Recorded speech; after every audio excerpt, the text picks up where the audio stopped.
अभी 101 और 101 सीटों पे बीजेपी और जदयू लड़ेगी। थोड़ी बहुत चिंता में तो नीतीश कुमार रहे होंगे। दरअसल बीजेपी ने कुछ सर्वे करा, उस सर्वे में ये चीज़ें आ रही थी कि जो बीजेपी के जो सिंबल है जहाँ पे बीजेपी लड़ेगी, बीजेपी का स्ट्राइक रेट ज़्यादा रहेगा। पिछला जो चुनाव के जो नतीजे थे वो एक आईने की तरफ थे।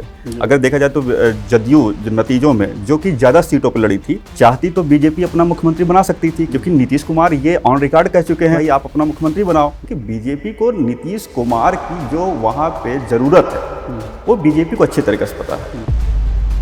अब नीतीश कुमार को खत्म नहीं करना है, कमजोर नहीं करना है, उनके सहारे सत्ता में भागीदार बन जाना है। फिर नीतीश कुमार को तभी आप खत्म कर सकते हो या तो आपको नीतीश कुमार के बराबर का कोई ऐसा विकल्प हो जो बीजेपी के पास नहीं है। बीजेपी इस चीज़ को समझती है। प्रशांत किशोर को बीजेपी किस तरीके से देखती है? बड़ा भाई, छोटा भाई, भाई भाई, यार दोस्त या दुश्मन? नहीं, देखिए प्रशांत किशोर को बीजेपी किसी रूप में नहीं देखती है। प्रशांत किशोर की अपनी एक उनकी स्वतंत्र पहचान है कि वो भाजपा को नुकसान पहुंचने वाला है या एनडीए गठबंधन को या महागठबंधन को, किसे ज्यादा नुकसान पहुंचाएंगे? देखिए मेरा यह मानना है कि प्रशांत इस चुनाव में दो धारी तलवार रहेंगे। चिराग पासवान ने एस्टेब्लिश किया है कि खूब पोटेंशियल है और आगे तक लेकर जाने पिता की छाया में कई बार बेटे दब जाते हैं, चाहे वो फिल्मों की दुनिया हो चाहे राजनीति की दुनिया हो। बहुत सारे ऐसे हैं लोग पिता से तुलना करते हैं। प्रधानमंत्री पद पर बैठे जो व्यक्ति हैं नरेंद्र मोदी प्रेस कॉन्फ्रेंस नहीं करते, तो सरकार को कवर करने वाले जो पत्रकार हैं नवनीत मिश्रा, उनका क्या टेक? जैसे उनका ये कहना है कि भाई हम क्या है, एक जनता से हम सीधे संवाद करते हैं। लेकिन सीधे संवाद में नवनीत जी एक चीज़ ये भी आती है ना कि आप सवालों से बच जाते हैं। अगर आप प्रेस के सामने, पत्रकारों के सामने बात करेंगे तो पत्रकार सवाल पूछ भी सकते हैं, तो सवालों को स्किप करने का भी तो एक तरीका ये हो सकता है।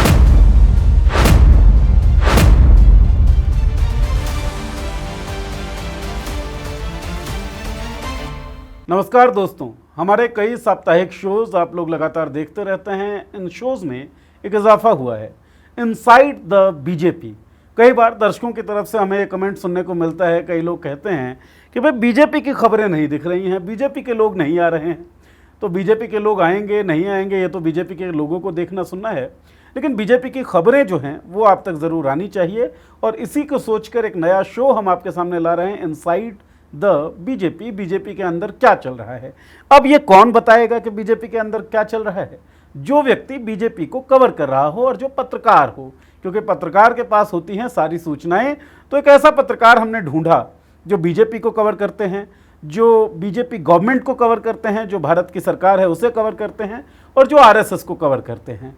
तो वो पूरी आइडिया जो इस वक्त देश को गवर्न कर रही है उसको कवर करने वाले पत्रकार हमें मिले, जो राजस्थान पत्रिका से संबद्ध हैं, नवनीत मिश्रा जी। नवनीत जी के साथ ये पहला शो हम रिकॉर्ड कर रहे हैं। बहुत बहुत स्वागत नवनीत जी। धन्यवाद नीरज जी। और धन्यवाद आपका कि आपने हमारे साथ चर्चा करने के लिए, इस शो के लिए हामी भरी है। क्योंकि बहुत बार हम कोशिशें करते रहे कि बिहार के बीजेपी के नेताओं को पकड़ें और उनसे कहें कि भाई बातचीत कर लो, कुछ सवाल हैं उसके जवाब आप दे दीजिए, कुछ हम जाने समझें कैसे आप लोग काम कर रहे हैं, क्या करना चाह रहे हैं।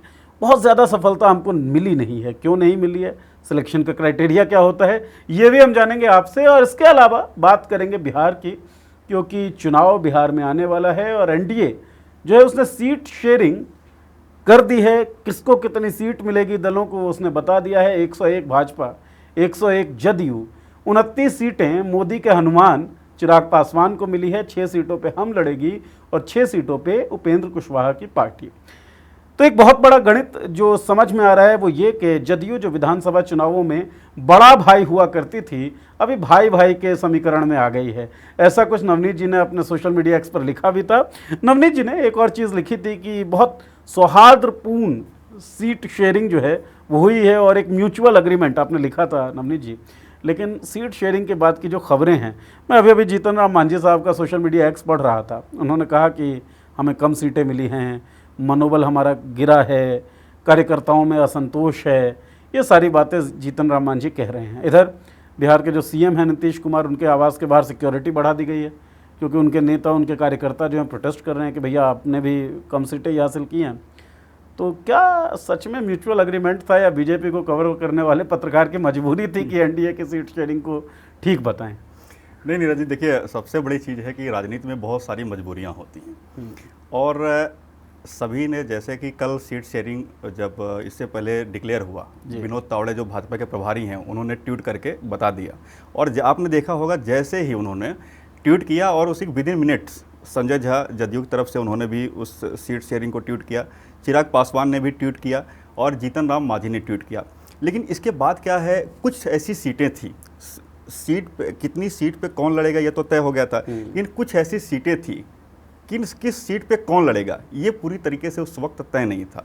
जैसे कुछ ऐसी सीटें थी जिस पे जदयू को छोड़ना पड़ा अपना दावा, कुछ सीटें ऐसी थी जिसको बीजेपी को भी अपना दावा छोड़ना पड़ा, लेकिन दोनों दलों के बहुत सारे ऐसे लोग थे, टिकटार्थी थे जो लड़ना चाहते थे, उनकी आशाओं पर तुषारापात हुआ, और तो ऐसे में थोड़ा सा एक कन्फ्लिक्ट की स्थिति वहाँ पे पैदा हुई। हालांकि उसको मैनेज किया गया और यही वजह है कि कल एनडीए की प्रेस कॉन्फ्रेंस होनी थी, थोड़ा सा उस समय तक ये सारी चीज़ें तय नहीं थी तो वो प्रेस कॉन्फ्रेंस टालनी पड़ी थी। आज लेकिन बीजेपी ने 71 उम्मीदवारों की अपनी लिस्ट जारी कर दी, इसका मतलब ये है कि सारी चीज़ें वहाँ पे ठीक हो गई।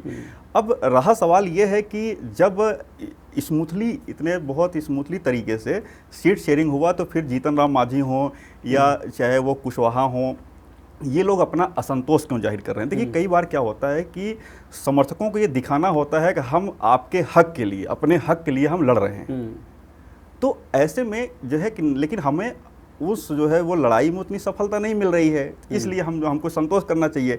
एक मैसेज अपने कार्यकर्ताओं को देने के लिए नेताओं को लड़ना पड़ता है और दिखाना पड़ता है कि भाई देखिए हम सीट ज़्यादा बढ़ाने के लिए हम लड़ रहे हैं। तो ये एक प्रकार से अपने कार्यकर्ताओं को जो है एक संदेश देने की ये कोशिश हो सकती है, मोरल बूस्ट करने की। जैसे मान लीजिए ठीक है, जैसे चिराग पासवान है, उन्होंने कहा होगा कि भाई हम 40 सीट से नीचे नहीं लेंगे। तो चिराग पासवान पहले कह रहे थे कि हमको 40 सीट चाहिए, फिर वो 35 पे आए, 35 की उन्होंने लिस्ट भी सौंप दी थी।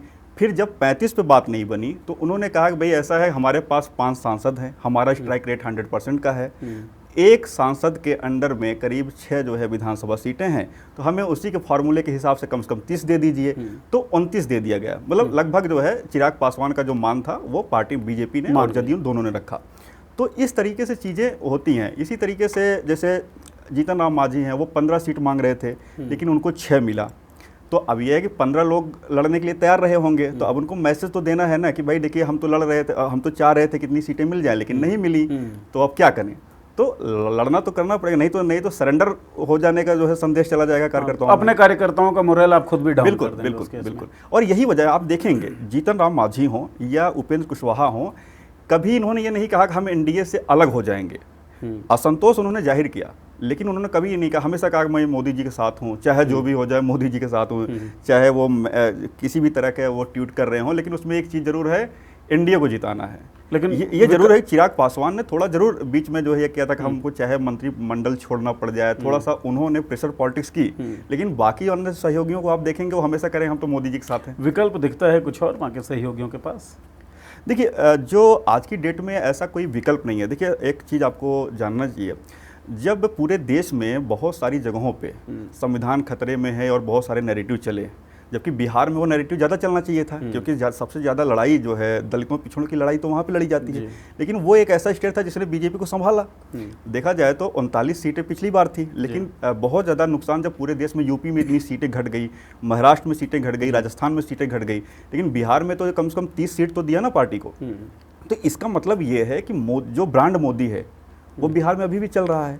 नीतीश कुमार की जो छवि है वो अभी भी ठीक है, कम से कम अगर नीतीश कुमार के साथ रहते बीजेपी जो है वहाँ पे 30 सीटें, 40 में से 30 सीटें ला रही है, जब पूरे देश में उसकी सीटें घट रही हैं तो वहाँ पे कम घट रही हैं। तो इसका मतलब ये है कि जो एनडीए के अन्य एलाई हैं, जो सहयोगी दल हैं, उनको भी पता है कि किस गठबंधन के साथ रहने में हमको फ़ायदा है, किसकी सरकार आ सकती है, कहाँ से कितना बेनिफिट हमको मिल सकता है, ये गुणागणित कर रहे होंगे। और दूसरी बात एक चीज़ और है, देखिए जब केंद्र में जिसकी सरकार होती है ना, ज़्यादातर क्या है, जो छोटे सहयोगी होते हैं किसी भी दल के, उनकी कोशिश होती है सत्ता के साथ रहने की। और ये क्या है, क्योंकि उन्हें भी अपना विकास चाहिए होता है, अपने कार्यकर्ताओं को एम्पावर करना पड़ता है। अब वो अपने कार्यकर्ताओं को आप सत्ता के साथ रह के एम्पावर कर सकते हैं, ना कि विपक्ष में रहकर कर सकते हैं। अपने ब्रांड मोदी की बात की बिहार के अंदर, लेकिन मैं जिस तरीके से एनालाइज करता हूँ या जब मैं देखता हूँ तो नीतीश कुमार, क्योंकि उन्होंने महादलित एक तबका जो है वो नीतीश कुमार का वोटर है और नीतीश कुमार की योजनाएं काफ़ी कल्याणकारी उस तरफ नीतीश कुमार का ध्यान भी रहता है, तो वोट्स को भी आकर्षित करते हैं। बिल्कुल। इधर महिलाओं के जो वोट्स हैं वो नीतीश कुमार ठीक ठाक आकर्षित करते हैं। बिल्कुल। चाहे शराबबंदी, जो कि एक फेल्ड योजना भी है प्रायोगिक स्तर पर, लेकिन उसके कुछ फायदे भी हैं जो आम घरों की महिलाओं ने देखा है कि फायदा तो हुआ है थोड़ा बहुत। तो नीतीश कुमार का उस तबके पे ठीक ठाक नियंत्रण है। तो केवल ब्रांड मोदी या फिर नीतीश का जो सहयोग है वो भी वहाँ पर बिहार में दस्तक देता है और मजबूत करता है इस घटक को। आपने बात छोटी पार्टियों की जीतन राम मांझी की, चिराग पासवान की बात की, उपेंद्र कुशवाहा की। नीतीश कुमार का जिक्र आपने नहीं किया, क्योंकि नीतीश कुमार एक छोटा दल तो है नहीं, बिहार के सबसे मजबूत स्तंभों में से एक हैं, बड़े भाई की भूमिका में रहते थे। अभी 101 और 101 सीटों पे बीजेपी और जदयू लड़ेगी। अगर यही वाला सीट शेयरिंग चालू रहा तो, अगर इसमें बदलाव हुआ तो अलग बात है। फिलहाल की स्थिति यह है कि 101 पे लड़ रहे हैं। तो नीतीश बराबर आ गए बीजेपी के, या जदयू बराबर आ गए बीजेपी की। महाराष्ट्र का अगर हम इक्वेशन देखें, हिस्ट्री देखें पॉलिटिकल, तो उद्धव ठाकरे का क्या हुआ या शरद पवार का क्या हुआ, एनसीपी दो फाड़ बटी, शिवसेना दो फाड़ बटी। थोड़ी बहुत चिंता में तो नीतीश कुमार रहे होंगे। देखिए, एक मैं इस पर थोड़ा सा मैं क्लियर करना चाहूँगा। देखिए, पिछली बार जो अभी 101 पे सीटों पे, तो दरअसल बीजेपी ने कुछ सर्वे कराए और उस सर्वे से जदयू के नेता भी कन्विंस रहे। उस सर्वे में ये चीज़ें आ रही थी कि जो बीजेपी की जो सिंबल है, जहाँ पे बीजेपी लड़ेगी, बीजेपी का स्ट्राइक रेट ज़्यादा रहेगा जदयू की तुलना में, और उसके कुछ अलग अलग कुछ वोट ट्रांसफ़र के भी बहुत सारे अलग अलग इशू रहे। तो ऐसे में क्या है कि, और चूंकि पिछला जो चुनाव के जो नतीजे थे वो एक आईने की तरफ थे। अगर देखा जाए तो जदयू जो नतीजों में जो कि ज़्यादा सीटों पर लड़ी थी, 115 सीटों पर लड़ी थी और वो 43 पे टिक गई थी, और बीजेपी 110 सीटों पे लड़ी थी और वो 73 पे आ गई थी। तो उसका मतलब ये था कि पिछली बार स्ट्राइक रेट, ठीक है, अब मैं इस बहस में नहीं जाना चाहता हूँ कि जदयू क्यों घट गई, चिराग पासवान की वजह से क्या गई, लेकिन नतीजे जो हैं, नतीजे दूध की तरह एकदम वो साफ थे। तो सवाल ये है कि जब स्ट्राइक रेट पिछले चुनाव में जो है था खराब हुआ था, तो ऐसे में एक बार फिर से जब ये सर्वे कराया गया तो ये था कि अभी भी जदयू की पोजीशन थोड़ी सी कमज़ोर है। तो ऐसे में क्या है कि एक बराबर बराबर का करते हैं। हालांकि ये ज़रूर था कि जदयू की तरफ से बीजेपी से ये कहा गया था कि भाई 2024 का जो इलेक्शन है, जो लोकसभा का चुनाव होता है, हम मोदी जी को प्रधानमंत्री बनाने के लिए आप बड़े भाई की भूमिका में होते हो। चूंकि यहाँ पर नीतीश कुमार को मुख्यमंत्री बनाना है तो हमें बड़े भाई की भूमिका में होना चाहिए। एक सीट ही मिले, लेकिन एक सीट ज़्यादा मिले। लेकिन चूंकि बहुत सारा ऐसे थी कि यह था कि पिछली बार के जो नतीजे थे और भी बहुत सारी वजहें थी, तो बीजेपी ने क्या किया कि भाई छोटा बड़ा भाई नहीं, बड़े भाई के तौर पे हम लड़ेंगे।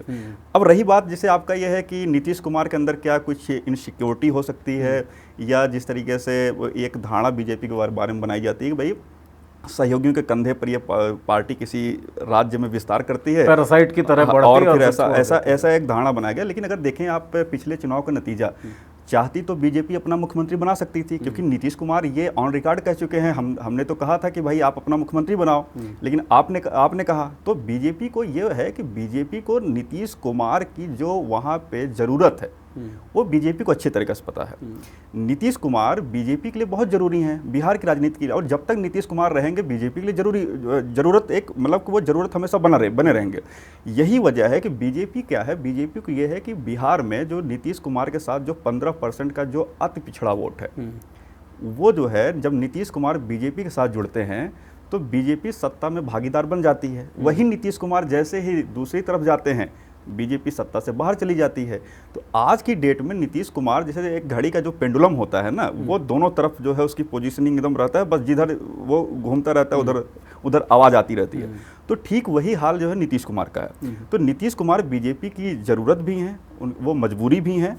तो ऐसे में क्या है, मुझे ये नहीं लगता कि बीजेपी नीतीश कुमार को कोई खत्म करना चाह रही है या ऐसा करना चाह रही है, क्योंकि अगर बीजेपी को खत्म करना होता तो पिछली बार ही कर सकते थे। तो और ऐसा भी नहीं था कि नीतीश कुमार एक बार मुख्यमंत्री बनने के बाद भी बीजेपी का साथ छोड़ के चले गए। लेकिन इसमें एक सवाल आता है, आप पिछले इलेक्शंस की अगर आप बात करें तो पिछले इलेक्शन में नीतीश कुमार को अगर खत्म करना चाहती बीजेपी, अपना चेहरा लाती, और अगर नीतीश समर्थन नहीं देते तो बीजेपी उस स्थिति में नहीं थी कि सरकार बना लेती। लेकिन दूसरी तरफ लेकिन नीतीश कुमार ने जो एक कार्यक्रम में उन्होंने ये बात बोली थी नाराजगी की वजह से, जब ये गठबंधन जो है बीजेपी का उनसे टूटा था, तो उन्होंने जो है बोला था कि हम तो बनना ही नहीं चाहते थे मुख्यमंत्री, तो ये जो है इन्होंने कहा कि आप बनिए मुख्यमंत्री।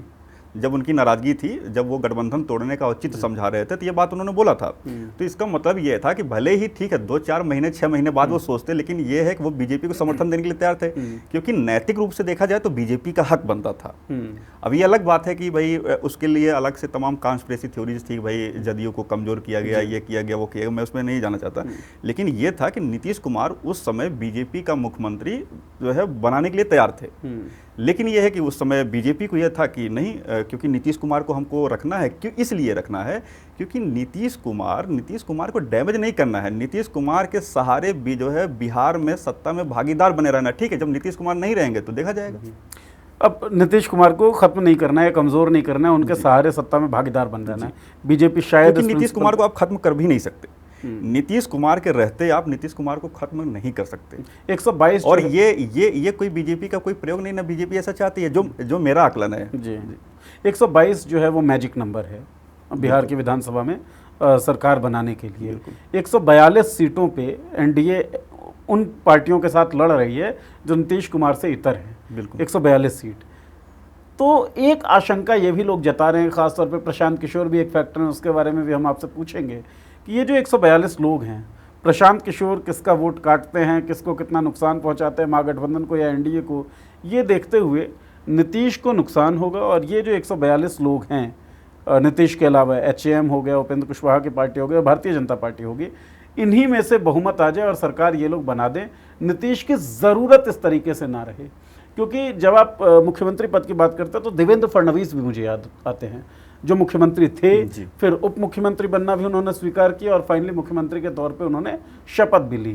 तो स्टेप डाउन करना भी बीजेपी के लोगों को आता है, क्योंकि उन्हें पता है कि जब हम आक्रमण करेंगे, जब हम हमला बोलेंगे तो बिल्कुल मजबूती के साथ बोले, मतलब हल्का हाथ नहीं रखती बीजेपी। ये है, देखिए ये एक जो मैं समझता हूँ कि बीजेपी जिसे जो अभी दोनों दल बराबर बराबर सीटों पर लड़ रहे हैं, और मेरा ये मानना है कि मुख्यमंत्री जो है नीतीश कुमार ही बनेंगे, मेरा ये मानना है। लेकिन ये है कि सब कुछ तय नीतीश कुमार को करना है। अपने स्वास्थ्य कारणों से अगर वो जो है कोई वो ऐसा फार्मूला वो देना चाहते हैं, वो बीजेपी एक्सेप्ट करेगी। दूसरी बात ये है कि देखिए नीतीश कुमार को ख़त्म करके जो है, नीतीश कुमार को तभी आप ख़त्म कर सकते हो या तो आपको नीतीश कुमार के बराबर का कोई ऐसा विकल्प हो जो बीजेपी के पास नहीं है। बीजेपी इस चीज़ को समझती है। दूसरी तरफ अगर किसी कम्युनिटी के नेता को, जैसे नीतीश आज देखा जाए तो अति पिछड़ा राजनीति का जो देश में प्रयोग है वो नीतीश कुमार ने किया। भाई पिछड़े में उन्होंने अति पिछड़ा बना दिया, दलितों में उन्होंने महादलित बना दिया। जिस रोहिणी कमीशन की आज बातें होती हैं कि देश में कोटे में कोटा लागू करो, उस मॉडल को तो सबसे पहले नीतीश कुमार उतारा। तो जैसे अभी आप नीतीश कुमार बिहार में अति पिछड़ों के देखा जाए तो सबसे बड़े नेता हैं। अगर आप एक नेता को जैसे खत्म करते हैं तो जनता भी देखती है ना, उसके समर्थक भी देखते हैं। तो क्या वो समर्थक, अगर आप किसी के नेता को खत्म करेंगे, क्या वो समर्थक आपके साथ आ जाएंगे? तो बीजेपी क्या इतनी जो है बेवकूफ़ तो पार्टी है नहीं।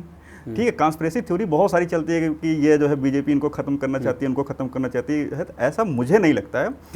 अगर ये जो है एनडीए इस चुनाव में जीतता है तो मुख्यमंत्री पद पे नीतीश कुमार ही जो है बैठेंगे। अब ये नीतीश कुमार को तय करना है कि वो स्वास्थ्य कारणों से वो जो है बैठना चाहेंगे या वो अपने को फिट पाते हैं कि वो फिर 5 साल करें। चलिए एक सवाल तो, और दूसरी बात एक चीज़ और है जी, चूँकि देखें अभी जैसे गठबंधन की सरकार है, आप इस चीज़ को भी आपको देखना होगा। भाई 12 सांसद जो है मोदी जी के सरकार में 12 सांसद जदयू के पास हैं। ठीक है, ये अलग बात है कि उसमें से ज़्यादातर ऐसे सांसद हैं जो बीजेपी की छत्र छाया में वो ज़्यादातर रहते हैं। बीजेपी के साथ थोड़ा सा वो बहुत स्मूथ तरीके से उनका वो अंडरस्टैंडिंग ठीक रहती है।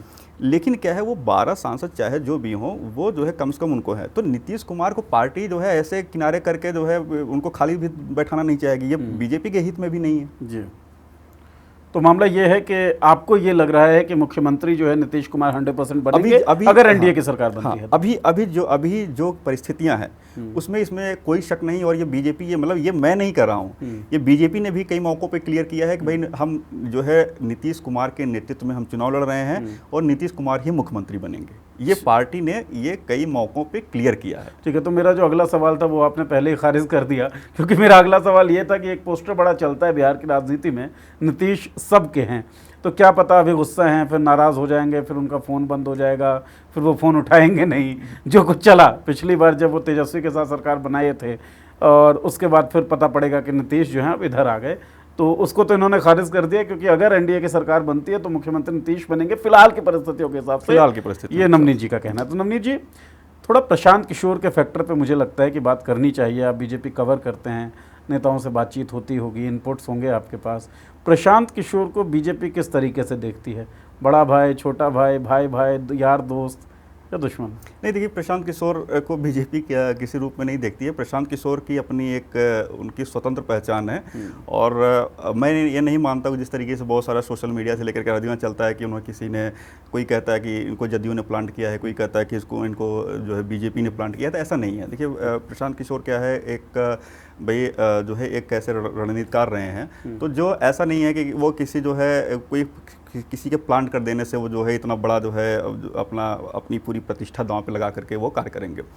प्रशांत किशोर को जो मैं मानता हूँ, मैं इस बात की तारीफ़ करता हूँ कि भाई उनके पास पैसा भी रहा, उनके पास पावर भी रहा। भाई बहुत सारे ऐसे जो है, चाहे बंगाल के मुख्यमंत्री हों, चाहे और जगहों के मुख्यमंत्री हों, बहुत सारे उनके अच्छे रिश्ते हैं, तो पावर भी है, उनके पास पैसा भी है, पद भी है। जैसे कई बार वो कहते भी हैं कि भाई अगर हमको राज्यसभा जाना होता तो हम चले जाते, कोई भी हमको भेज सकता था। मतलब पैसा भी है, पद भी है, प्रशांत किशोर के पास पावर भी है। लेकिन इसके बावजूद अगर वो बिहार में अगर गांव-गांव घूम रहे हैं, एक नैरेटिव बिल्डअप कर रहे हैं, बिहार को बदलना है, सारी चीज़ें करना है, तो इसका मतलब है कि उनके अंदर एक बेचैनी है बिहार को बदलने की। ठीक है, बहुत सारे लोग उनको कह सकते हैं प्रोफेशनल हैं, ये हैं, वो हैं करके, लेकिन चाहे जो भी हो, अगर प्रोफेशनल ही होता, जो भी व्यक्ति प्रोफेशनल होता है उसका क्या एम होता है? पैसा कमाना, पावर में रहना, ठीक बात है, ऐश करना। लेकिन अगर कोई व्यक्ति, भाई आप प्रशांत किशोर की जो फोटो देखें, वो एक है कि भाई जीन्स में टी शर्ट में जो है चश्मा लगा कर बढ़िया सा बाल वाल काले करके बढ़िया घूम रहे हैं। आज उनकी तस्वीर देखिए, एकदम जो है दाढ़ी बढ़ी हुई है, बेतरतीब बाल हैं, एकदम एक संघर्षरत व्यक्ति की इमेज है। हो सकता है ये लोग कह सकते हैं कि भाई ठीक है, उन्होंने अपनी इमेज को ऐसा बना के रखा है, एक संघर्ष, कम्युनिकेशन के एक्सपर्ट है, कम्युनिकेशन के एक्सपर्ट है, ये भी कह सकते हैं। लेकिन सड़क पे जा रहे हैं ना, गांव घूम रहे हैं ना, लगातार 3 साल तक वो हर गांव गए। और सबसे बड़ा चीज़ ये है कि भाई एक जन स्वराज पार्टी और जन स्वराज अभियान को, दोनों को थोड़ा सा आपको अलग देखने की जरूरत है। जन स्वराज पार्टी कितनी सफल है इसका टेस्ट होना बाकी है, लेकिन जन स्वराज अभियान की सफलता जो है इसमें कोई संदेह नहीं है कि, क्योंकि जन स्वराज अभियान का क्या था कि बिहार में एक जो है मुद्दों के आधार पे, जो है भ्रष्टाचार, करप्शन, ये जो बहुत सारी चीज़ें हैं, एक बेरोजगारी, ये सब सारी चीज़ें, कम से कम ये इस इशू की गूंज इस चुनाव में हो रही है। तो जो लगातार उन्होंने 3 साल तक पदयात्राएँ की, उससे क्या है, जन स्वराज अभियान को तो वो सफल कर ले गए हैं। अब उनकी पार्टी सफल होगी नहीं सफल होगी, ये भविष्य के गर्भ में है। तो पार्टी जो है वो भविष्य के घर में टिकी हुई है। और नवनीत जी का ये कहना है कि भारतीय जनता पार्टी किसी रूप में देख नहीं रही है प्रशांत किशोर को, एक इंडिपेंडेंट एंटिटी है, इंडिपेंडेंट एंटिटी के तौर पे। हाँ, दूसरी बात ये है, एक चीज़ और उसमें मैं कहना चाहूँगा, जैसे एक ये भी माना जाता है कि प्रशांत किशोर ये भाजपा को नुकसान करेंगे, या जो है ये किस, यही मैं पूछने भी वाला था। आप पूछिए कि वो भाजपा को नुकसान पहुँचने वाला है, या एनडीए गठबंधन को, या महागठबंधन को, किसे ज़्यादा नुकसान पहुंचाएंगे? मेरा ये मानना है कि प्रशांत इस चुनाव में 2 धारी तलवार रहेंगे। कुछ इधर भी नुकसान करेंगे, कुछ उधर भी नुकसान करेंगे। जैसे बहुत सारे लोग कहते हैं कि अपर कास्ट का वोट ये करेंगे तो बीजेपी को नुकसान करेंगे, क्योंकि आप देखें 2024 में जो 4 सीटों का उपचुनाव हुआ जी, प्रशांत की पार्टी 2 अक्टूबर को बनी थी और उसी के 1 महीने के अंदर उपचुनाव हो गए थे। 10% वोट शेयर प्रशांत की पार्टी ने पाए, करीब 66,000 वोट उनको 4 सीटों पर मिले। उसी में 1 सीट इमामगंज की थी, जहां पे जीतन राम मांझी की बहू जीती। कितने वोट से जीती? 5,000 वोटों से, 5,500 वोटों से जीती। 5-5.5। और वहां पे जन स्वराज के उम्मीदवार को 37,000 वोट मिले जी। तो मान सकते हैं जो जन स्वराज का उम्मीदवार पाया होगा वो एंटी इस्टेब्लिशमेंट वोट पाया होगा ना। अगर वो न लड़ता तो हो सकता है वो आरजेडी को मिलता, जो भी लड़ता वहाँ पे, जो भी महागठबंधन का उम्मीदवार था, तो वो सीट देखा जाए तो प्रशांत किशोर की वजह से तो महागठबंधन वहाँ पे हारा। तो ऐसे में ये नहीं कह सकते कि प्रशांत किशोर के उभार से सिर्फ बीजेपी को नुकसान है। सवाल ये है कि उन्होंने उम्मीदवार किस सीट पे किस तरह का उम्मीदवार उतारा है, वो कितना वोट डिवाइड कर रहा है, कितना वोट काट रहा है, इस पे जो है वो होगा। और मुझे लगता है इस तरह की पार्टी जो असंतुष्ट उम्मीदवारों पे ज़्यादा बैंक करती है।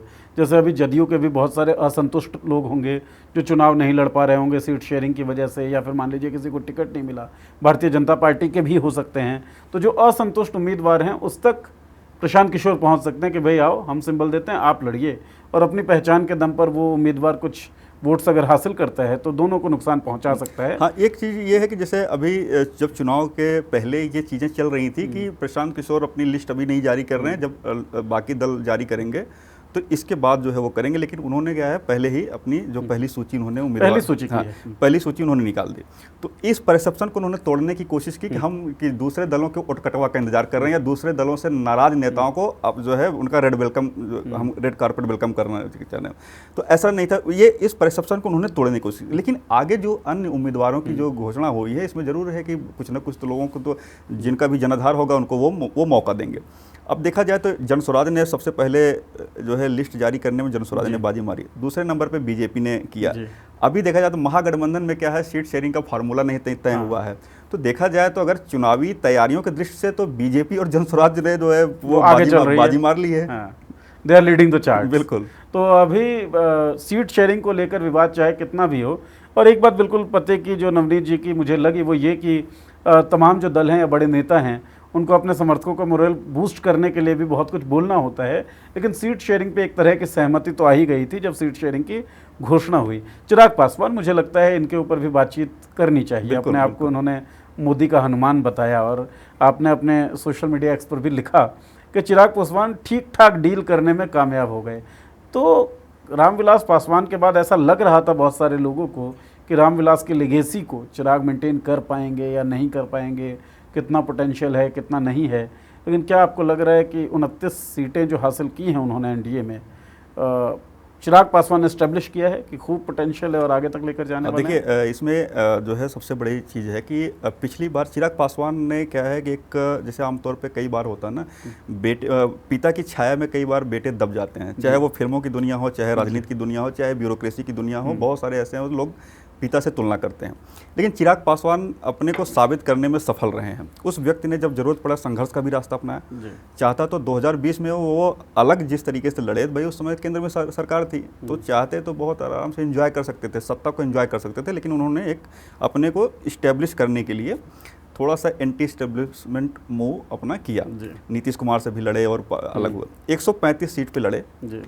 ठीक है, एक सीट उनको पिछले चुनाव में सिर्फ एक सीट वो जीते, लेकिन 6% वोट वो हासिल करने में सफल रहे। उनके जो जाति का वोट है वो करीब 5% माना जाता है बिहार में, जो पासवान वोटर्स हैं, लेकिन 6% का मतलब ये है कि वो थोड़ा सा कुछ प्लस करने में सफल रहे। तो 6% वोट अगर व्यक्ति अपनी जाति से ज़्यादा वोट पा रहा है तो इसका मतलब ये है कि उसका अपना जनाधार उसके साथ है। और एक ये भी वो जो है इस चीज़ को, जैसे एक होता है सत्ता के साथ रह के चुनाव लड़ते थे, ये माना जाता था ये कि भाई बीजेपी के प्रभाव से, जदयू के प्रभाव से इनको इतनी सीटें मिली। लेकिन उस व्यक्ति ने ये दिखा दिया पहले ही चुनाव में जब वो राष्ट्रीय अध्यक्ष बने कि देखिए ये हमारा वोटर जो है, हम पहले पिता के नाम पे वोट दे करता था, आज उनके बेटे को भी अपना नेता मान चुका है। तो वो अपने को इस्टेब्लिश करने में सफल रहे। अब जहाँ तक बात है इसके बाद 2024 का लोकसभा चुनाव, पहले तो वो अपने को नेता साबित करने में सफल रहे कि हमारा जो वोट बैंक है, भले ही पिताजी अब नहीं रहे लेकिन हमारा वोट बैंक हमारे साथ है। दूसरा, उन्होंने 2024 में जब उनको 5 सीटें मिली, जब वो एनडीए कैंप में फिर लौटे, तो 5 की 5 सीटें वो जीतने में सफल रहे। स्ट्राइक रेट 100% रहा। तो वहाँ भी इसका मतलब ये है कि टिकट डिस्ट्रीब्यूशन या जो भी चीज़ें रही हैं वो भी ठीक रहा। अब इसके बाद जब तीसरा मौका आया एक हार्ड बार्गेनिंग करने का, तो वहाँ पे भी वो सफल रहे हैं। अगर 5 लोकसभा सांसद हैं, उस हिसाब से हर सांसद पे 6-6 सीट लेकर के वो करीब 29 सीट वो लेने में सफल रहे हैं। इसका मतलब ये है कि राजनीति की जो बिसात कैसे बिछाई जाएगी, कहाँ प्रेशर पॉलिटिक्स करना है। जैसे उन्होंने कई बार कहा कि हम मंत्री पद छोड़ भी सकते हैं, हम इधर भी जा सकते हैं, बहुत संकेतों में कभी खुद कहते थे, कभी अपने जीजा से कहलाते थे। तो वो मैसेजिंग भी जो है देने में काफ़ी उनका जो है वो देखा जाए तो काफ़ी रहे, बहुत सक्षम रहे सब। तो देखा जाए तो वो अपने पिता, ठीक है रामविलास पासवान की खूबियाँ अलग थी, वो एक बड़े नेता थे, बहुत पुराने दौर के नेता थे, उनकी समझ और उनकी समझ में हम हो सकता है कुछ डिफरेंस करें, लेकिन जो पॉलिटिकल लीगेसी है उसको कैरी करने में ये सफल रहे हैं, ये मैं कह सकता हूँ। सब्सटेंशियल लग रहे हैं और एफिशिएंट लग रहे हैं कि इसको कैरी कर पाएंगे। बहुत सारी बातें और हो सकती हैं नवनीत जी, लेकिन पहली बार की चर्चा है हमारी, और मुझे लगता है पॉलिटिक्स में पहली बार बीजेपी बीट को कवर करने वाले कोई पत्रकार जो हैं वो आए हैं, और ये चर्चा अनवरत जारी रहेगी। साप्ताहिक शो हमारा ये रहेगा। कुछ एक सवाल पत्रकारिता से जुड़ा मैं आपसे पूछ लेता हूँ। बिहार में थे हम बीते दिनों और कई लोगों का हमने इंटरव्यू किया। जब भारतीय जनता पार्टी के खेमे के नेताओं के पास पहुँचे तो उन्होंने कुछ कंटेंट देखा, उन्होंने कहा नहीं भाई आपके साथ हम इंटरव्यू नहीं कर सकते।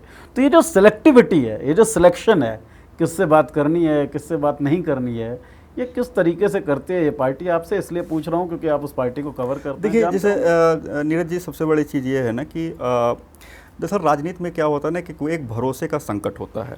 और कई बार क्या होता है, जैसे हम आपसे मिलते हैं, हम आपसे मिले और तो एक जैसे होता है कि भाई ठीक है, आप हमारी बातों को किस तरीके से कैरी करोगे। दरअसल राजनीति में क्या होता है, बहुत सारे लोग स्पिन कर देते हैं। जैसे हमने आपसे कुछ बात किया, आपने उसको पता नहीं किस तरह से कर दिया, लेकिन अगर हम आपसे 2-4 बार मिलेंगे या करेंगे तो एक हमारी धारणा बनेगी कि ठीक है यार, आपका एजेंडा चाहे जो भी हो, लेकिन आप हमारी जो बात होगी, जो हम करेंगे उसको हूबहू आप करोगे। कई बार राजनीति में क्या होता है कि लोग जो है ये इस चीज़ का बड़ा ख्याल रखते हैं, उन्हें एक ट्रस्ट का जो है डेफिसिट होता है कि भरोसे का संकट होता है, उस वजह से वो जो है चाहे बातचीत करना, चाहे इंटरव्यू करना जो है वो नहीं कर पाता। और ये ऐसा नहीं है बीजेपी के साथ नहीं है, ये आप कांग्रेस में देखेंगे भाई, जो क्या है आमतौर पर जैसे बीट जर्नलिज्म है, कोई भाजपा को कवर कर रहा है, कोई कांग्रेस को कवर कर रहा है। कांग्रेस के जो नेता हैं वो ज़्यादातर उन्हीं से बात करते हैं जो कांग्रेस कवर करते हैं। भाजपा के जो नेता हैं वो ज़्यादातर उनके साथ सहज होते हैं जो बीजेपी कवर करते हैं, क्योंकि उनसे उनका मिलना जुलना रहता है। वो समझते हैं कि भाई ठीक है, अगर हम इनको कोई कम्युनिकेट करेंगे तो उसका ये इनको सही मीनिंग ही निकालेंगे, या ना कि इधर उधर वो करेंगे। तो थोड़ा सा वो जो भरोसे का मामला होता है, बस यही होता है। और कई बार ये होता है, और ये भी चीज़ें होती हैं, कई बार लोगों को ये लगता है कि भैया जैसे कोई भी संस्थान है वो किस तरह का संस्थान है, भाई इनके कंटेंट क्या है। उन्हें ये लगता है कि अगर हम इस पे बैठेंगे तो लगेगा कि हम इसको प्रमोट कर रहे हैं या कर रहे हैं। तो थोड़ा सा पार्टी के जो है ज़रूरत के हिसाब से लोग थोड़ा सा वो सावधानी बरतते हैं। और ये ऐसा बीजेपी के साथ नहीं है, ऐसा लगभग जितने भी आप दल देखेंगे वो ज़्यादातर जिस पार्टी को जो जर्नलिस्ट कवर करते हैं, आप देखेंगे जैसे कांग्रेस जो कवर करने वाले हैं तो कांग्रेस के नेता जब उन्हीं को बाइट देंगे, ये अलग बात है। लेकिन मैं एक चीज करूंगा, लेकिन चैनल्स के अंदर जब कांग्रेस के लेकिन बीजेपी के मैं बहुत सारे ऐसे नेता हैं जो कांग्रेस बीट के रिपोर्टर्स को भी बाइट देते हैं। तो ये थोड़ा सा मैं डिफरेंस करता हूँ। कांग्रेस के नेता दूसरे बीट के दूसरी पार्टियों के जर्नलिस्ट को जो है मैं पार्लियामेंट में देखता हूँ, जो कांग्रेस के नेता हैं वो बीजेपी को ही कवर कर रहा है उसको बाइट नहीं देते। लेकिन बीजेपी के बहुत सारे ऐसे नेता हैं जो कई बार इस चीज़ का ख्याल नहीं रखते। तो मुझे इस आरोप में बहुत ज़्यादा दम नहीं लगता। लेकिन ये जरूर है, जो आपकी बात है इस चीज़ से मैं एग्री करता हूँ कि बहुत सारे ऐसे नेता हैं जिन्हें क्या है वो चैनल के कंटेंट को देख करके वो तय करते हैं कि भाई ये जो है ये इस यहाँ पे बैठना है नहीं। अगर उन्हें लगता है कि ये हमारा जैसे हमारी पार्टी के खिलाफ ज़्यादातर यहाँ पे कंटेंट है, या हमारी पार्टी के एजेंडे के खिलाफ हैं, या न्यूट्रल नहीं है, तो वो थोड़ा सा डरते हैं। न्यूट्रल वाली बात देखिए गड़बड़ है, पार्टी के एजेंडे के खिलाफ है ये कह देना तो फिर भी ठीक है। अच्छा, कितनी ऑटोनॉमी होती है नेताओं के पास कि भाई किसी से बात कर लो, या उसमें भी पार्टी की कोई लाइन होती है? नहीं, नेताओं के पास पूरी स्वतंत्रता है। देखिए एक चीज़ ये है कि जैसे मोदी जी जब से मतलब कि देश की राजनीति में आए यहाँ पे, एक चीज़ उन्होंने ये किया कि पहले आपने देखा होगा कि बहुत सारे नेता होते थे वो कुछ भी बोलते रहते थे। तो मोदी जी ने ये चीज़ें तय की कि जो किसको क्या बोलना है, जिसकी जिम्मेदारी है वही बोले। जैसे मान लीजिए आप जो है अधिकृत नहीं है, किसी व्यक्ति, आपको कोई जिम्मेदारी है लेकिन आप बात करने के लिए अधिकृत नहीं हैं, और कोई दूसरा व्यक्ति अधिकृत है, तो अगर मीडिया के सामने पक्ष रखना है, जो व्यक्ति अधिकृत है क्योंकि उसे पता है पार्टी की लाइन क्या है, वही जो है उस चीज़ को बोले। लेकिन जिसको पता नहीं, जैसे बहुत सारे ऐसे सांसद होते हैं, बहुत विधायक होते हैं जो ठीक है वो चुनाव जीत के आते हैं, लेकिन पार्टी की लाइन उनको पता नहीं होती, किस मुद्दे पे क्या जो है बयान देना है, क्या नहीं देना है। तो ऐसे में जो है उन्होंने ये कहा कि भाई आपको दिखास और छपास की जो बीमारी है ना, इससे बचिए, आप अपना काम करिए, पार्टी खुद ढूंढ लेगी। अगर आपको जो है आपका काम अच्छा होगा, पार्टी आपको ढूंढ लेगी। आपने देखा होगा बहुत सारे ऐसे जो है बड़े बड़े पदों पे लोग भेजे गए जिनका कोई बैकग्राउंड नहीं था, वो इसी मॉडल से चुने गए। कि ऐसा नहीं था कि मतलब ये जो 2014 के बाद की जो बीजेपी है, मोदी जी के आने के बाद, इसमें सबसे बड़ी चीज़ है कि आप मीडिया मैनेजमेंट से बड़ा नेता नहीं बन सकते, उल्टा आपका नुकसान होगा। यहाँ पे आप एकदम खामोशी के साथ, एकदम साइलेंट होकर के आप काम करते रहिए, बस काम उसको दिखाइए जो आपका रिपोर्टिंग मैनेजर हो, जिसके अंडर में आप काम कर रहे हो, उसको आप काम दिखाइए, वो आपको प्रमोट करेगा। लेकिन अगर आप ये कहिए कि मीडिया आपका जो है टीवी में आप खूब छाए हुए हैं या अखबार में खूब छाए हुए हैं, इस वजह से आप बड़े नेता बन जाएंगे, बिल्कुल नहीं। ये दौर चला गया। इसकी एक वजह ये भी हो सकती है क्या कि टीवी में एक ही नेता छाएगा बीजेपी की तरफ से? नहीं, देखिए जैसे चूंकि वो एक बड़े नेता हैं, वो प्रधानमंत्री है, उनके चेहरे पे मैंडेट आया है, तो ठीक है, वो तो भाई प्रधानमंत्री है तो मीडिया तो दिखाएगा। तो वो मतलब कि मीडिया की ज़रूरत है उनको दिखाना, उनकी ज़रूरत नहीं है दिखना, वो मीडिया की ज़रूरत है प्रधानमंत्री को दिखाना, उनकी ज़रूरत नहीं है। बाकी ये है कि जैसे क्या होता है कि जो एक अनुशासन पार्टी में लाना, जैसे आप देखते होंगे कई बार क्या होता है, आपने देखा होगा बहुत सारे ऐसे पार्टियों के मंच पे कैमरे के सामने आने के लिए धक्का मुक्की हो जाती है, मंच टूट जाया करते हैं, माला पहनने के लिए मारा मारी हो जाती है। लेकिन भाजपा के मंच पे कभी आपने ये नहीं देखा होगा कि कहीं जो है जितने चेयर हैं, अगर 4 चेयर हैं, पहले से तय होगा यही व्यक्ति बैठेगा, दूसरा कोई व्यक्ति वहाँ पे नहीं जाएगा। 4 चेयर हैं तो 4 लोग बैठेंगे और तय होगा कि ये महामंत्री हैं, ये अध्यक्ष हैं, यही बैठेंगे। और ये नहीं होगा कि 100 कार्यकर्ता जाके माला पहना रहे हैं, ये कर रहे हैं। तो ये एक अनुशासन है, तो पार्टी में उन्होंने अनुशासन लाया। मुझे लगता है इस चीज़ को अप्रिशिएट करना चाहिए। डिसिप्लिन और कॉर्पोरेट स्टाइल फंक्शनिंग, जिससे एफिशिएंसी बढ़ती है, ये चीज़ दिखती है। इससे आपकी क्या है, देखिए सबसे बड़ी चीज़ है ना, जैसे अगर क्या है, अगर मान लीजिए लॉबिंग से लोग बढ़ने लगेंगे, तो जैसे क्या है, आप पावरफुल हैं, आप लोगों को बढ़ा रहे हैं, उससे दूसरे के साथ अन्याय हो रहा है। मान लीजिए कोई व्यक्ति आपसे नहीं जुड़ा है, इसका क्या ये उसका गुनाह है? अगर वो पार्टी के लिए काम कर रहा है, निस्वार्थ भाव से काम कर रहा है, अगर क्या उसे पार्टी में आगे बढ़ने का हक नहीं है? क्या अगर उसके 10 संपादकों से उसका परिचय है, 10 संपादक उसको टीवी पे उसकी बाइट लेकर दिखा रहे हैं और जो है अखबार वाले छाप रहे हैं, तो क्या सब नेता बनने का सबसे बड़ा गुण यही है? भाई जो ज़मीन पर काम कर रहा है, जिसको मीडिया नहीं दिखा रहा है, लेकिन अगर वो पार्टी के लिए हेल्पफुल है, क्या उसको प्रमोट नहीं करना चाहिए? तो मोदी जी का मॉडल ये हमको अच्छा लगता है, मतलब ये मुझे लगता है इस चीज़ को अप्रिशिएट करना चाहिए। मोदी जी का मॉडल आपको अच्छा लगता है? बहुत सारे सवाल हैं, मतलब ये मॉडल ऐसे लोगों को जिनका कोई राजनीतिक बैकग्राउंड नहीं है, ऐसे आप देखेंगे बीजेपी के जितने भी मुख्यमंत्री हैं इस समय, आप देखेंगे कि ज़्यादातर लोग ऐसे हैं जिनके बारे में आप कल्पना नहीं कर सकते हैं। जैसे राजस्थान में भजन लाल शर्मा, पहली बार के विधायक, कौन कल्पना कर सकता है? जो संगठन में 20 साल से वो संगठन महामंत्री बने थे, अचानक से लाके कर दिया। कोई बड़े बाप के बेटे नहीं थे। इसी तरीके से आप बहुत सारे आप जो है मुख्यमंत्रियों को आप देख लेंगे, छत्तीसगढ़ के मुख्यमंत्री, छत्तीसगढ़ मध्य प्रदेश के मुख्यमंत्री देखिए, गोवा के मुख्यमंत्री देखिए, हर जगह के मुख्यमंत्री देखिए, आप जिसे यूपी के मुख्यमंत्री योगी जी को देखिए, तो सभी का जो एक था कि मतलब ये ठीक है। आप यहाँ पे उत्तराखंड में देखिए, तो हर स्टेट में ऐसे चेहरों को किया गया जिनका कोई बहुत बड़ा वैसा वो नहीं था। नैरेटिव एक ये भी तो है कि भाई आप कंट्रोल जिन चेहरों को कर सकते हैं, उन कंट्रोल को आप मुख्यमंत्री बनाएंगे।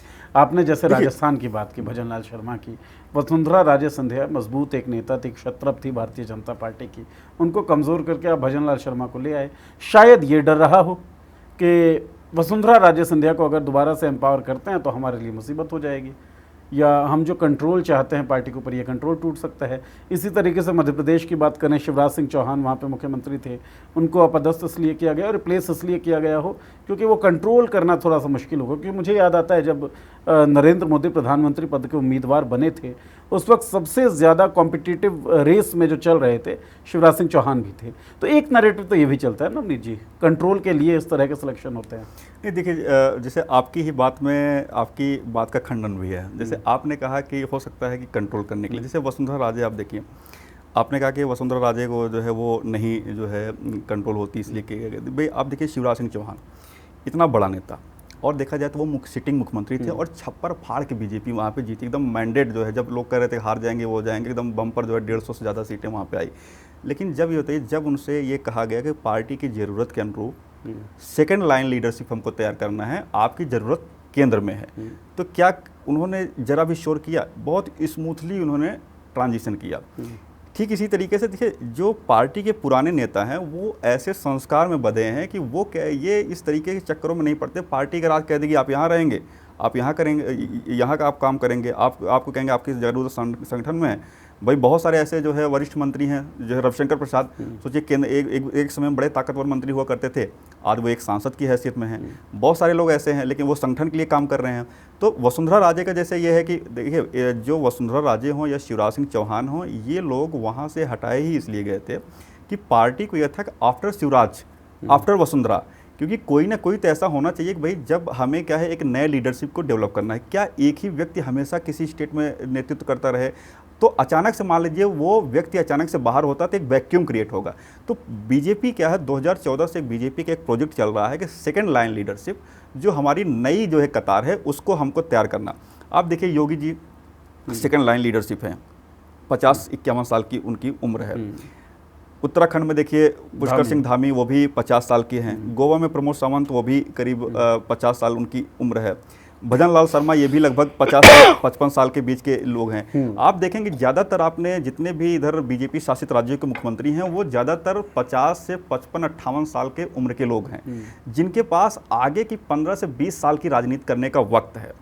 तो उन्हें तैयार किया जा रहा है। बीजेपी और आरएसएस क्या है, ये एक लीडरशिप ये समय के हिसाब से तैयार करते हैं। तो ये सब जो है शिवराज सिंह चौहान को इसलिए नहीं हटाया गया कि वो मतलब कोई अक्षम थे या सरकार नहीं चला सकते थे, क्योंकि वो भी इतने, शिवराज सिंह चौहान इतने कार्यकुशल थे, जिनके लगातार 20 साल से वो सत्ता में थे, इसके बावजूद इतनी बड़ी जो है वहाँ पे जीत हुई। लेकिन पार्टी की ज़रूरत के अनुरूप उनकी नई भूमिका तलाशी गई कि भाई वहाँ पे सेकंड लाइन लीडरशिप को, एक नए चेहरे को हमको मौका देना है, आप राष्ट्रीय स्तर पर करिए। जो है, जो कि कृषि में उनकी विशेषज्ञता हासिल है, कृषि उनका रुचि का विषय है, और जो मोदी सरकार का बहुत प्रायोरिटी में कृषि मंत्रालय है, ऐसे में एक उपयोगी चेहरे की तलाश थी, उनको लाया गया एक नए। ठीक यही हाल जो है वहाँ पे भी था, राजस्थान में भी था, एक नए लीडरशिप को लाना था।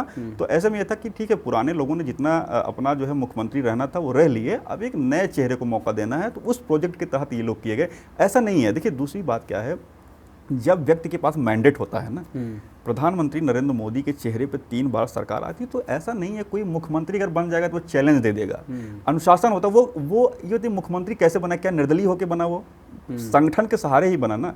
अगर वो किसी के खिलाफ जा सकता है, वो भाई आप भाजपा के खिलाफ थोड़ी जा सकते हो, संघ के खिलाफ थोड़ी जा सकते हो, जिसने आपको बनाया उसके खिलाफ आप नहीं जा सकते। अगर आप पुराने आप वैचारिक नेता हो, तो ऐसा नहीं है कि कोई इनसिक्योरिटी थी इसलिए किसी को हटा दिया, या अगर मान लीजिए वसुंधरा राजे मुख्यमंत्री होती तो क्या जो है तो उससे कोई नुकसान हो जाता है या जो होता था। लेकिन ये कि पार्टी की ज़रूरत है, पार्टी एक जो है सेकंड लाइन लीडरशिप को प्रमोट कर रही है, इन ज़रूरतों की वजह से कई बार है। इसी तरीके से रमन सिंह को आप देखिए, रमन सिंह भी जो है मोदी जी के दौर के ही वो भी लगातार मुख्यमंत्री रहे, लेकिन पार्टी को लगा कि भाई वहाँ पे भी एक नए चेहरे को करना है, ताकि उसको भी 15 से 20 साल तक उसको भी एक जो है एक बड़ा नेता बनने का मौका मिले।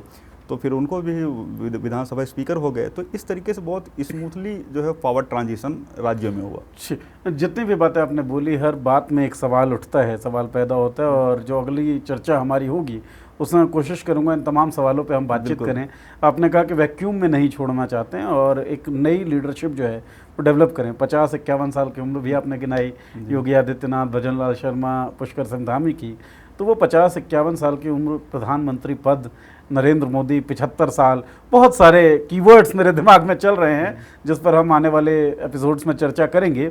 एक आखिरी सवाल, आप कवर करते हैं भारतीय जनता पार्टी को, कवर करते हैं आप सरकार को और पत्रकारों का, मैं एज अ पत्रकार, एज अ जर्नलिस्ट ये सवाल आपसे पूछ रहा हूँ कि बड़ा मन होता है कि जो जिम्मेदार लोग हैं, अकाउंटेबल लोग हैं, जिनसे ज़्यादा सवाल पूछे जा सकते हैं, वो लोग मुखातिब हों और बातचीत करें हमसे, तभी तो हम सवाल पूछेंगे। प्रधानमंत्री पद पर बैठे जो व्यक्ति हैं नरेंद्र मोदी, प्रेस कॉन्फ्रेंस नहीं करते, तो सरकार को कवर करने वाले जो पत्रकार हैं नवनीत मिश्रा, उनका क्या टेक है प्रेस कॉन्फ्रेंस ना करने पर? अच्छा लगता है, बुरा लगता है? देखिए ये जैसे प्रेस कॉन्फ्रेंस का जहाँ तक सवाल है, ठीक है, जैसे एक परंपरा रही है, प्रधानमंत्री प्रेस कॉन्फ्रेंस करते हैं, और लेकिन ये जो जैसे जो दिखता है कि जैसे हर नेता का अपनी कार्यशैली होती है। जैसे इससे पहले के जो प्रधानमंत्री थे उनकी अपनी कार्यशैली है, वर्तमान में जो प्रधानमंत्री हैं नरेंद्र मोदी जी, उनकी अपनी कार्यशैली है। अब जैसे क्या है, जो मैं समझता हूँ, जो बहुत सारे लोगों से बातचीत करने में पता चलता है, जैसे उनका ये कहना है कि भाई हम क्या है, एक जनता से हम सीधे संवाद करते हैं। सबसे ज़्यादा हमारा कार्यक्रमों में, इससे पहले के जो प्रधानमंत्री थे वो उतना जनता के कार्यक्रमों में उतना इन्वॉल्व नहीं रहते थे। प्रधानमंत्री नरेंद्र मोदी लगातार जो है कहीं वो दौरे पे रहते हैं, जो है वीडियो कॉन्फ्रेंसिंग हर दिन लगभग 1 या 2 वीडियो कॉन्फ्रेंसिंग उनकी रहती है, जिसमें लोगों से खुद संवाद करते हैं। तो उनका कहना है कि हमारी जवाबदेही सीधे जनता के प्रति है। पहले क्या है कि ठीक है, मीडिया के जरिए लोग अपनी जो है वो करते थे, तो ये है कि हम सीधे जो है हमारी जवाबदेही जनता के प्रति है और हम जनता से सीधे संवाद कर रहे हैं, तो वो इसी वजह से उस पर करते हैं। लेकिन सीधे संवाद में नवनीत जी एक चीज़ ये भी आती है ना कि आप सवालों से बच जाते हैं, सवाल पूछने वाला कोई है नहीं। सीधा संवाद, चाहे मन की बात की करें या चुनावी भाषणों की करें, वो तो वन डायरेक्शनल होता है, नेता है वो बोल रहा है। अगर आप प्रेस के सामने, पत्रकारों के सामने बात करेंगे तो पत्रकार सवाल पूछ भी सकते हैं, तो सवालों को स्किप करने का भी तो एक तरीका ये हो सकता है। नहीं, जैसे मेरे ख्याल से जैसे अगर जैसे ये बात है कि स्किप कर सकते हैं, लेकिन मेरे ख्याल से जो सवाल उठते हैं, आपने देखा होगा प्रधानमंत्री नरेंद्र मोदी, चाहे रैलियां हो, चाहे कोई सार्वजनिक कार्यक्रम है, जो चाहे सोशल मीडिया पर जो सवाल उठ रहे हों, चाहे या किसी जैसे किसी संस्था के तरफ से जो है, या जो है सिविल सोसाइटी की तरफ से कुछ सवाल उठ रहे हों, तो उसको कई बार उसका जवाब वो रैलियों के माध्यम से देते हैं। वो सार्वजनिक प्लेटफॉर्म, ये बात सही है कि उन्होंने प्रेस कॉन्फ्रेंस नहीं की, लेकिन जो सवाल उठते हैं, चाहे वो उनको लेकर के उठ रहे हों, चाहे सरकार को लेकर के सवाल उठ रहे हों, उन सवालों को वो सार्वजनिक कार्यक्रमों में एड्रेस करते हैं, उसका जवाब देने की कोशिश करते हैं। चाहे वो चुनावी कार्यक्रम हो, चाहे चुनावी रैलियां हो, चाहे वो कोई सरकारी कार्यक्रम हो, चाहे वो मुंबई में हो चाहे बिहार में हो, कहीं ना कहीं उस चीज़ को वो एड्रेस करते हैं। तो उनकी कार्यशैली है, तो वो सार्वजनिक रूप से उस चीज़ को एड्रेस करने की कोशिश करते हैं। प्रेस कॉन्फ्रेंस में वो नहीं लेते, लेकिन जो सवाल उठते हैं, अगर जो भी टॉक ऑफ द टाउन होता है तो उन सवालों का जवाब वो देने की कोशिश करते हैं सार्वजनिक कार्यक्रमों में। तो ये उनकी शैली हो सकती है। वन डायरेक्शनल कम्युनिकेशन जो है वो स्टाइल ऑफ नरेंद्र मोदी माना जा सकता है। अब ये जैसे ये कह सकते हैं कि अगर प्रेस कॉन्फ्रेंस से एक होता है कि जैसे आप ये चाहते हैं कि भाई प्रेस कॉन्फ्रेंस को करना चाहिए, उनका ये मानना है कि भाई ठीक है, हमको जो है जो भी सवाल उठते हैं हम सीधे जनता के बीच देते हैं, जनता की अदालत में देते हैं। ठीक, और as a journalist Navneet Mishra okay with this, क्या ठीक है? एक तरीका तो हो ही सकता है। देखिए प्रेस कॉन्फ्रेंस तो जैसे कर सकते हैं, इसमें कोई दो राय नहीं, लेकिन अब ये है कि हर व्यक्ति की अपनी पसंद होती है। लेकिन हम जो चाहें वही हो जाए ज़रूरी थोड़ी है। तो हम क्या चाह रहे हैं और नरेंद्र मोदी का स्टाइल क्या है, वो क्या चाहते हैं, वो अपनी जगह है। नहीं, देखिए हमारा मेन एक जर्नलिस्ट सवाल है, जो सवाल उठ रहे हैं। देखिए सवाल आपका सवाल हो, मैं जवाब दूं, तो जरूरी नहीं कि सवाल का जवाब आना चाहिए। वो किस फॉर्मेट में आ रहा है वो उसी व्यक्ति को तय कर देना चाहिए। ठीक बात है। तो अपना अपना स्टाइल होता है और हमें लगातार अलग अलग स्टाइल्स में अपने आप को एक्सपेंड करना है, इसीलिए एक स्टाइल हमने जोड़ा और ये नया शो आप सबके सामने लेकर आए नवनीत मिश्रा जी के साथ, इनसाइड द बीजेपी। तो बीजेपी के अंदर अभी बहुत कुछ है जिस पर चर्चा करनी बाकी है, जिस पर चर्चा की जाएगी आने वाले शोज़ में। मसलन भारतीय जनता पार्टी अपना प्रेसिडेंट का चुनाव क्यों नहीं कर पा रही है, ये क्या बातें चल रही है इस वक्त पार्टी के अंदर। और जो सवाल फिलहाल नवनीत जी ने मेरे लिए छोड़ दिया है, वो अगले एपिसोड में हम उस पर ज़रूर चर्चा करेंगे कि उम्र की बात आती है तो पुष्कर सिंह धामी, आदित्यनाथ या भजन लाल शर्मा की उम्र देखी जाएगी, तो मोदी की क्यों नहीं। आरएसएस अगर नई लीडरशिप डेवलप करना चाह रही है तो केंद्र में उसके पास क्या क्या विकल्प हैं, पार्टी के अंदर क्या चर्चाएं चल रही हैं, इन तमाम सवालों के साथ साप्ताहिक तौर पर इनसाइड द बीजेपी शो में आपसे मिलेंगे। हमारे साथ बातचीत में शामिल रहेंगे नवनीत जी। नवनीत जी, पहली बार इस शो में इस चर्चा के लिए आपका बहुत बहुत शुक्रिया, और अगले चर्चा का इंतज़ार रहेगा, अगले शो का इंतज़ार रहेगा। आप सबका बहुत धन्यवाद इस शो को देखने के लिए। कैसी लगी ये चर्चा ज़रूर हमें बताएं वीडियो के कमेंट बॉक्स में, कमेंट सेक्शन में कमेंट्स लिख कर, और कोई सवाल आपका हो तो वो भी लिख दें, आपके सवाल को इंक्लूड किया जाएगा इस कार्यक्रम में और चर्चा की जाएगी आपके सवालों पर भी। बहुत बहुत धन्यवाद, बहुत बहुत शुक्रिया।